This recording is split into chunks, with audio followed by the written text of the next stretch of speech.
Light heavyweight Prochazka versus Glover. Now, goes, I get that you don't care, okay? Believe me, I'm not only audited, I am publicly audited, okay? It's not just you guys go and check my numbers, see how I'm doing. I check those as well. I realize there is no topic that I have covered over here in a month that you care less about than Prochazka and Glover.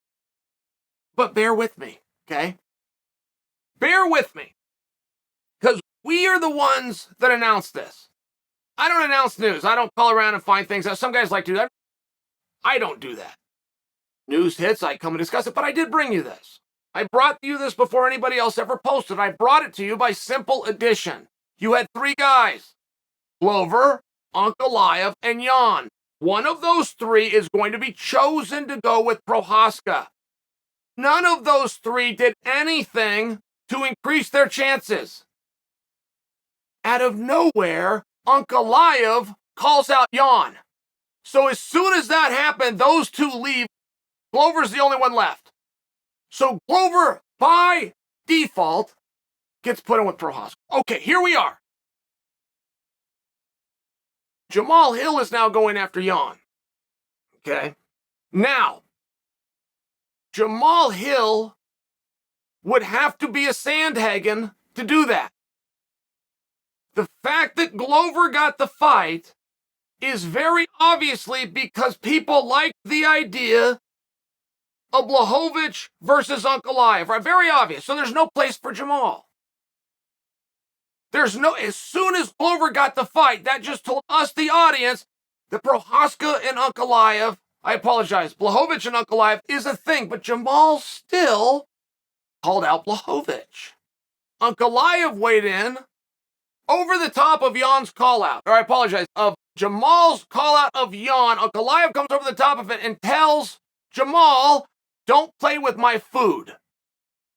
Which is a really great line, by the way. I feel like that one might have went over your guys' head. That was a great line by Ankalaev. But I don't know that Jamal is being a Sandhagen. Jamal, to call out and insert his name, is very wise. Very, very wise. Ankalaev is the one that just screwed Jan. Ankalaev took himself down. As soon as Ankalaev, who was in the final three, as soon as Ankalaev went after anybody other than Jiri, he removed himself. But he didn't go down alone. He took Jan with him. Okay? So, Jamal calling out Jan. Jan needs to take on Jamal. He's got to. What that will do is it will screw Ankalaev. It will mean whatever's next for Ankalaev is much less likely to be a number one contenders match. And Jan against Jamal now will be. It is much more likely. It doesn't disqualify Ankalaev, but it's much more likely, Will, and Ankalaev just screwed him. Now, if Jan's pissed and he wants to go get that right with Ankalaev, I will understand that. However, if he wants to return the favor, Ankalaev was in the finals, final decision-making to fight for a championship. He is now going to put himself in the next best thing, which is a number one contenders match, unless Jan doesn't show up. Now, all of a sudden, Ankalaev is not in a number one contenders match. So there's a game of chess here right now. I got to break this down and explain it. I know that Jan sees these pieces, and I know Jan did not realize anything that I just said until I just said it, but this is still the situation. Blachowicz isn't not getting a world title fight because Jiri refused. He isn't not getting it because Dana White didn't like the idea. He's not getting it because you guys resisted it. It was a dead even draw, and Ankalaev sunk his battleship. So you can either go deal with that guy. It would definitely be a number one contendership. I think we could all agree to that right now. You can go try to stop the guy, get even with him. It sounds like you have nothing else to do. Or you can show and insert some power over your own career and pay a guy back. You cost me a world title fight. I'm going to cost you a number one contenders match. Hey, Jamal, see you soon. Now Ankalaev's, he's on third base wearing a catcher's mitt. He's all alone out there. Ankalaev would have to scramble and find somebody as a next opponent that would be so worthy and so respected that he could at least even maintain the argument that is for a number one contendership match.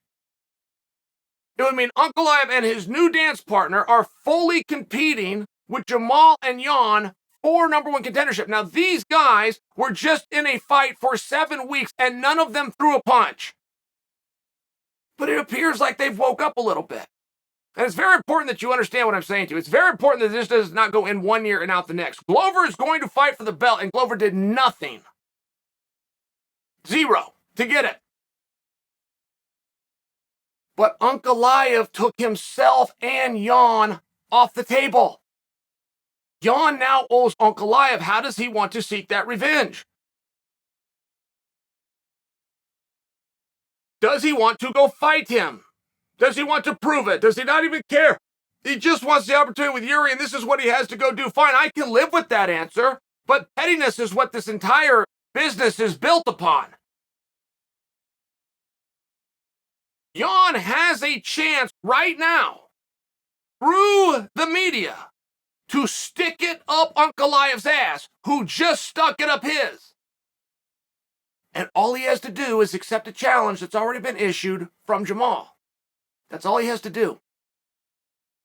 And now Ankalaev, who was on the table, who was being considered for a title shot, decided to take himself out and guarantee himself a number one contender shot, now won't have either. It's a vicious game. It's a very, very dirty game. But the players are going to play. I'm not sure anybody's name I just mentioned, aside from Jamal, knows what time it is. But I have now explained it. These aren't Chael's rules. These are the rules. This isn't Chael's creation of what's happening. This is what's happening. Blachowicz, your move.